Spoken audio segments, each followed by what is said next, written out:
Hey everybody, welcome back. This is the Sean and Sophia show. And today we have Sean and Sophia, as always. And Sean is a gifted, compassionate, loving men's coach, helping men connect to themselves and to others. And I'm Sophia Traeger, radical pleasurist and intimacy coach, helping women connect to themselves and to others and to shift out of being a pleaser. Today, we are talking about what energy are you putting out there that keeps you from getting what you want. So the question really is, why aren't you getting what you want? And it comes back to energy, and Sean is going to talk about that from his point of view. And I'm excited to hear what comes out. So what are your thoughts? Yeah. Let's see. What are my thoughts? It's a good question. Well, something I've been witnessing a lot is this sense of repeating patterns in the lives of my clients, and they're curious about why they keep getting the same results, why they keep getting the same experience over and over, and why they, like you said, aren't getting what they want, what they cognitively know that they would rather have. For whatever reason, they keep drawing to themselves something different than that. Almost to the point where there's this belief that they can't get what they truly want. They aren't able to get it. Like, it's just not in the cards for them. Right. So, like, I'm not meant to be in a relationship. I'm meant to be alone. I'm broken, things like that. Exactly. I'm broken. That's a big one. That's actually a really painful one to hear. I know. It hurts so much when I hear that. Yeah. Mm-hmm. And what's amazing is, like, I see and I believe that everything that happens outside of us is an energy that we're experiencing inside of us. Like, all the challenges and difficulties and celebrations and beauty that go on outside of us, it's all what happens on the inside that creates that ripples out and draws those things to us. And so it becomes like this real clear kind of feedback loop of, if I'm going to put out a certain energy, that is going to attract directly to me, and I'm going to be able to see it happen outside of me as well. So there's this sense that if we're not getting what we want, what are we actually not giving ourselves? What are we not showing up for in ourselves that's causing others to show up in that exact same way? I don't know if anybody wants to hear this, because people want to believe that, no, it's outside of them, that it's other people to blame. That's what I hear often, like, this person needs to change, or this system needs to change. And so I'm going to gather that it's unpopular to hear that, no, it's inside of us, which is what we talk about all the time. Yeah. Well, on one level, it can be unpopular. And on another level, it's really exciting. And this is like when we shift from, like, a victim mentality into our sovereign, or our king, or our empowerment. It's like when we shift out of that. What's that? I love when you say sovereign. Yeah. I just love it. Yeah. Nice.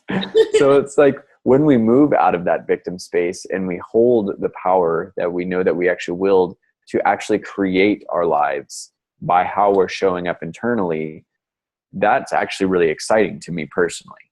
Not to say that I've mastered all of this. It's an ongoing process, but it's like this sense that, like, yes, I'm not a victim. I'm not going to sit here and just keep repeating the same pattern and think, oh, there's just no other option. I'm going to actually step up and say, what inside of me is not aligned? Like, how am I not showing up fully for myself? How am I not taking care of myself? How am I not loving myself? And how can I step forward into that fully, and then just bask in the riches and the beauty that come to me because I've changed that internal experience for myself?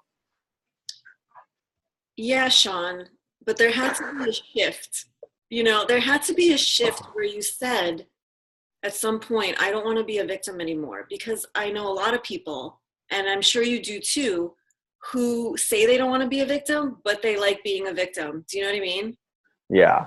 And Yeah. I know anyone who's listening out there, I'm sure that maybe you're experiencing that yourself, or like, other people, they're like complaining that they don't want to be a victim, but they like being a victim. There's something Yeah. that comes with that. So there has to be a conscious shift, right? So Yeah. what was the shift that said to you, I want to move out of helplessness. I want to move out of victimhood, pleaserhood, to go into the space of sovereignty, to move towards that, Yeah. towards that energy? What was it? It's a great question. I'm not sure I actually know the answer to where my turning point specifically, where I decided that I didn't want to live in a certain way anymore. And it seems like I still have to continue to choose that, because it's really easy to slump down into a space where I'm like, oh, it's so hard. I'm so busy, whatever. And it's like, I stop taking good care of myself, like in the way that I know I need to. And then it just gets really worse, a lot worse. So it's like when I kind of come back to the place that it all starts in here, then the turning point is to take care of in here, mind, body, spirit, and really show up for myself and really give myself what I need, and not look for somebody else to give me that for me, but really take control of that in myself. And something that also came up for me when I heard you say, people not wanting, they want to not be a victim, but somewhere deep down they do. And there's this amazing exercise. Because there's a exactly. The cost benefit analysis is coming to mind. Like the benefit of not being a victim has to be more than the benefit of being a victim. Right. So it's the idea is like, what's at risk? Because not even just reward, but we actually risk something. When we decide, for instance, in this case, if we decide to really take control of our lives and say that I am sovereign being and I'm going to choose a different kind of experience, well, what happens if we fail? If we fail and we're still in victimhood, we can always blame somebody else. But if we quote unquote fail and we're taking control, then we have this vision that that's going to reflect on us. The truth is, you can't really fail when you take sovereignty over your life. You're just going to grow, and you're going to learn, and you're going to change, and you're going to evolve. And that's beautiful. That's part of the process. But there is this piece of like, it can be risky. Like there's some part of us that can be at risk. And if you've spent the most of your life in victimhood without really knowing it, but that's like what the energy is, then you actually have part of your identity wrapped in that. And you can see this a lot with a lot of people, where their story, every time you see them, their story is so victim oriented because they literally have themselves wrapped in that mentality. And so to move out of that can actually be really scary, because they're moving away from something that they actually subconsciously identify with. Exactly. That's what I'm talking about. And I know there's also this big part of them that they don't want that anymore, because the cost is really high. There is, I mean, gosh, we can go on and on. Abuse, not having money. There's just so much of it, and I think a lot of people don't understand that being in that victim is a certain energy, and that's being put out into the world, right? There's that energy. Can you talk a little bit about that? Like what does that feel like and look like when, maybe you're around somebody like that? Like what is the energy that they're putting out? Well, to just talk to what energy is to begin with, it's like vibrational frequencies that we actually emit constantly. Like our whole being, our physical form, our thought forms, our emotions, they all have a resonance, a certain frequency of energy that's actually being transmitted outside of our body. And energies work, it's like waves, and they work in the laws of attraction. And so basically it's like, however you want to show up, those things are going to gravitate towards you. Things that resonate that same frequency are going to find and lock in together and create resonance. And suddenly you have a kind of a feedback loop of creation. And so there's all kinds of types of energies, and there's a whole spectrum of frequencies that we can be emitting. And oftentimes these energies of like being trapped in abuse cycles or being trapped in those kind of zones, they have a density to them. They have a physical density to them For especially for empaths or feelers, it's like you move into a room with somebody who's deep in that, and you can almost feel it, like energetically in the space. You can feel like an impact of something like that, but it can be just holding on to them, like it's a sense of how do we actually let go of those energies and move on to something else by way of choosing something else. And usually that means making some major changes in your own world. Yes. Yeah. Yes. I really like how you said denseness, because that has a concreteness to it where that energy is heavy. Mm-hmm. It is dense, and it feels like a burden, Mm-hmm. not only for the person who's carrying it, but for people around you if you're the person carrying that burden. Yeah. It doesn't feel good for anyone in that Mm-hmm. space. So how is that related to the kind of impact that people really want to make in the world? Because I think people want to make a positive impact in the world. Yeah, I think they do as well. The struggle is, how do we get out of our own way? If we want to make a positive impact in the world, we have to be doing the work in ourselves. If we want to have a better world, if we want to have better relationships, we have to be doing this for ourselves. The unfortunate thing is when people are still in that victim space and they are struggling with some of these denser energies, they will subconsciously look for somebody else to fix them. So they will be drawing forth people to them who are willing to fix them, but also creating some kind of unhealthy codependency of some sort. Right. But right. At the end of the day, it's something is not going to work. If we're not doing it for ourselves, other can't do it for us either. And this is from my own experience of like knowing that some of my shadowy stuff is like not taking full care of myself and like kind of like expecting somebody else to just take care of some of the basic things. Like I'm going to go do work, take care of the other things, and that's just not a really healthy way to be. And on a deeper level, when I get down that road, I don't feel good about it. Like personally, I don't feel good. And it's like a snowball effect. We just start like feeling bad about this piece, and then we feel worse and we make worse choices. And before you know it, you're just like down in these depths. So the way to make some adjustments has to start on like smaller scales.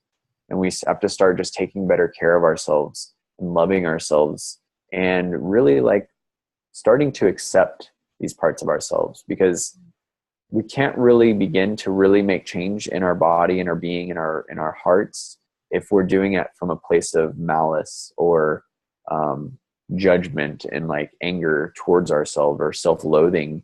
It's like the only way we're actually going to loosen things up to begin to move and change and shift is through love, is through really showing up for ourselves and saying, I see that this is a pattern that I have and it's okay. Like I honor that this pattern was like, I built this pattern for some purpose and it was protecting me at some point in my life, but this pattern is no longer serving me. I honor and let it go, and just like continually working with that piece so that it's not like, oh, I don't like this part of myself, I have to change it. It's more like I actually love this part of myself for what it has been and how it has served me. And now I'm ready to let it go and create something new. Sean, this is a really big piece. This is huge. I hear forgiveness in this. This is, I believe, revolutionary. And even new for me. Like this is a new concept for me in my own life. And what I'm teaching people too is the piece about accepting the ugly parts of ourselves instead of trying to shift them and change them and make them go away. And I love, like, I'm just picturing again the cradling of like all parts of ourselves and the piece. I hope you all are listening. The piece about like these parts have been there for a reason. It's not random. It's not random. And believe me, that anything that you hate about yourself, you're hating about other people, or vice versa, you're hating about other people, you're actually hating about yourself, right? Yeah. And so would you talk that way to a child? Like would you hopefully not, or your best friend or somebody that you really care about.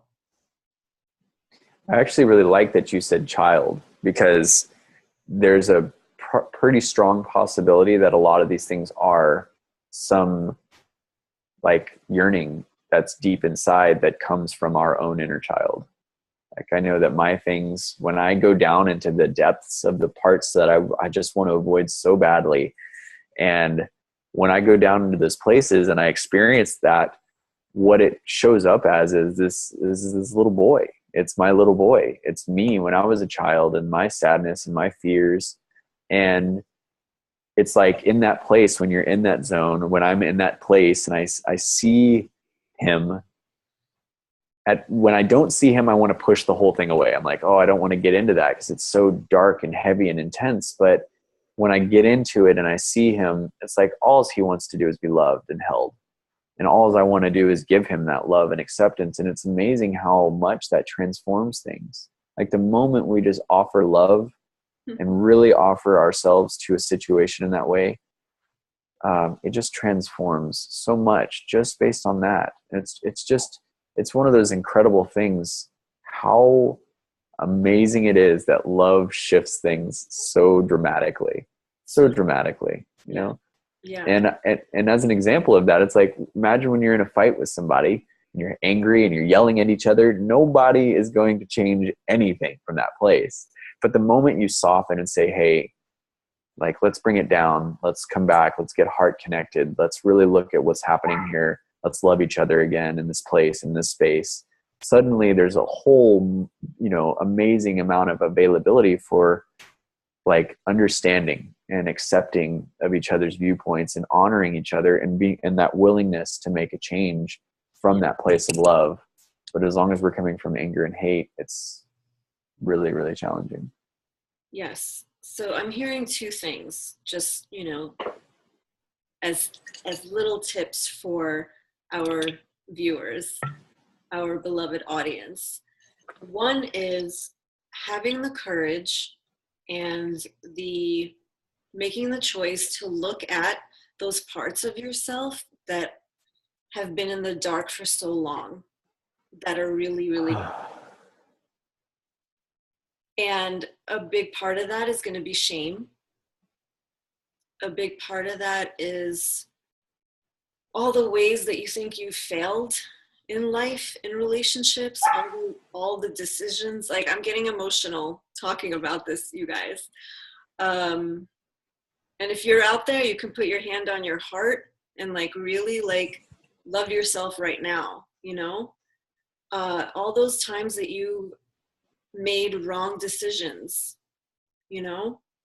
So that's number one, is allowing yourself to look at that and not pushing it away constantly.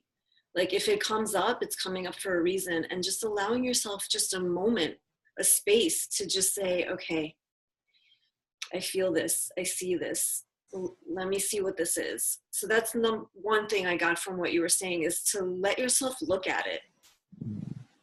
Yeah. And then the second thing I heard you say was, in that, when you look at it, to just very simply say, I love you.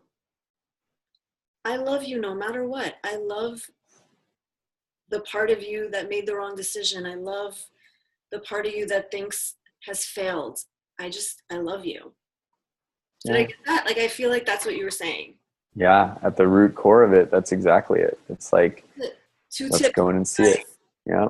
Hand on heart. I see you talking to yourself, and I love you. Mm-hmm. And sometimes I just want to say, like, sometimes when we go into these places, they can be really challenging. And this is a great place to be asking for support. This isn't something you necessarily have to do on your own. There is great support available for climbing into those places and looking at that and feeling into that, because you don't necessarily have to do it alone. No.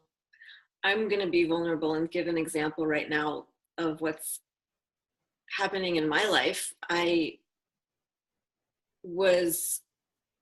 reached out to a friend and a colleagues, and wanting to develop a business partnership. And she emailed me and said, I really, really want to tell you what's in my heart right now because I love you and I'm grateful to you. And she said that there's this energy that I'm putting out that she's not understanding. Like, she's like, you're this way in one situation and then you're this way in another situation, and I'm worried about you. And that just broke me. I started crying and I'm like, oh my goodness, like what am I putting out? And she's like, I just want to talk to you as a friend and I'm here for you. And it made me realize that, one, I've been like not reaching out to people. And I know that happens for a lot of us where we're like, no, I'm going to take care of this. I don't need help. It's like, nope, you got to reach out, especially to people who care about you too. Sometimes I think that there isn't anybody out there, or I'm a burden on people. Okay. And 3, it's like, because she had the courage to reflect back to me something, that I can look at it and say, oh yes, there have been these ugly feelings that I've been feeling. And I didn't realize that I was putting it out, like resentment, bitterness, right? And I'm like, no, I'm a happy person, which I am, but there's also that piece of like, whoa, like there's definitely something going on where I'm feeling these ugly things and others are noticing. And thank God I have the kind of community and friends that will reflect that back to me. And also that I can look at that and not push it away and not be like, oh, that's ugly, I'm not going to look at that. Like, that's your problem. Mm-hmm. Which is what a lot of people do. They're like, no, that's you. Who are you to say that? It's like, no, like this is somebody I care about and they're seeing this. Let me look at myself. So yeah, it's hard. It's really hard and extremely important, especially if you want to have a deep, meaningful connection, which is what everybody wants. Yeah. To have deep, meaningful connections. Yeah, exactly. I think at the bottom layer of everything, we all just want to be loved and accepted. That's deep down what it's all about. What I hear is that you're willing to look and you're willing to give yourself some of that love and acceptance. And I think it's so beautiful to note that the community, that you have somebody in your life or many people in your life or however that is, that we're willing to say that this is what I see and I want to give you love and I want to give you support in that. And I've been fortunate enough to have that same piece, so it's like at the end of the day, you have to give it to yourself, but that doesn't mean that it has to necessarily start there. Like somebody can also give you the love and show up for you in a way that you don't actually know how to show up for yourself yet. Yes. But hold you accountable to doing it. Yes. And in those instances, how willing are you to receive it? To receive that love? There's another challenge. Or do you repel it, right? Right. Yeah. Like, can you receive the community? It's not about people fixing. It's about people reflecting. It's still inside of you. They're just reflecting it. And are you willing to see it and receive it? Mm-hmm. It's intense. It's really intense and beautiful. Yeah. And we need that. And I think so many people who are in victimhood don't have that kind of community. Mm. It's this like catch-22. It's like, that's the energy you're putting out. So that's who's in your life. And so if there is a light in your life, or if there is a person in your life that is a really great mirror for you, that is reflecting the potential of who you are and also the ugly parts of you, hold on to that person. Have a conversation with that person, and thank them. Thank them and receive their love. Yeah. And if not, is there somebody that is in your life or somebody that you're curious about that you can ask for help from? Yeah. And I would, even as an extra piece of receive their love, is like, let that teach you, let that serve you in a way that you can learn to give yourself that love. Something that I learned from my beloved is like when I showed some of the parts of myself that I was working on, and she just bathed them with love, more love than I was giving them. I had the courage to like say, here are these things that I'm not proud of. And she just like poured love all over them. It was like, wow, I can learn to do that for myself now. Like there's something about that opened the doorway. But if I'd have just left it there and said, thank you, I'm better, that wouldn't have actually done the thing, because like another person giving you that can only be a doorway for you, because at the end of the day, you still have to turn and give it to yourself. You have to give yourself what you want the most. Yes. They're modeling it for you. Mm-hmm. And so it doesn't become a gross codependent thing. Then you have to take that and then cultivate that. Mm-hmm. Like they're modeling, they're a light. And it's like, thank you, God. I'm so grateful for this light. And then it's like, okay, thank you. You've given me, and now I have to give to myself from there. Yeah. Yeah.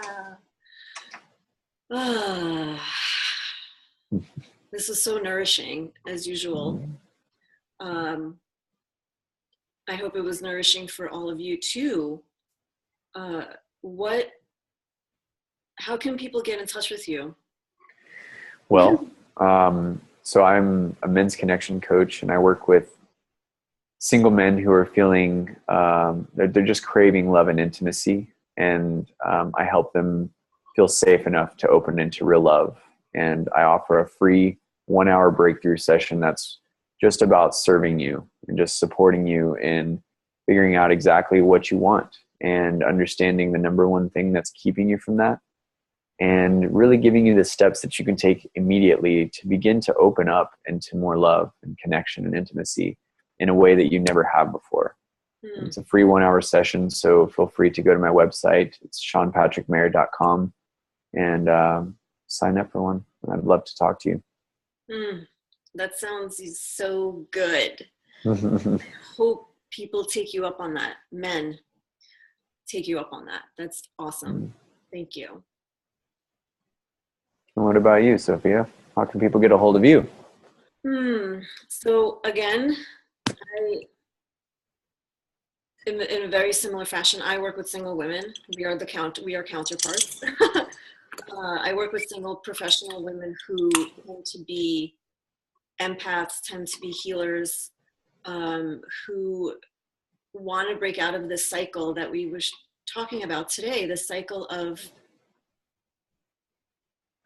trying to get from outside of them what they really need, which is love, pleasure, joy, intimacy, connection, learning how to connect with themselves and give that to themselves first, and then seeing that radiate out so that it comes back to them in amazing relationships. And a big part of that is boundaries. So I offer a free consultation as well. It's 20 minutes. And it's just to see, like, give clarity on where is it that you're being a pleaser in your life and where can we go from there? Because it goes deep. And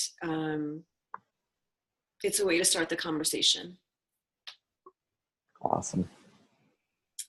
Thank you all so much. Thank you, Sean, for your light and illuminating so much for us about what it is to be sovereign. I want to use that word now because I love it. Just what it is to own ourselves. And thank you. So much gratitude to you. Mm-hmm. My pleasure. My pleasure to be here. Thank you for being here with me, and thank you for being willing to share your story and your experience and share that impact and give us the gift of receiving the impact of your story and all your beautiful wisdom. Thank you. You are very welcome. And you know how to get in touch with us, you guys. We'll have our information with this video. You can reach out to us. Please send us questions, topic ideas. We are always open. And thank you for watching. See you next week.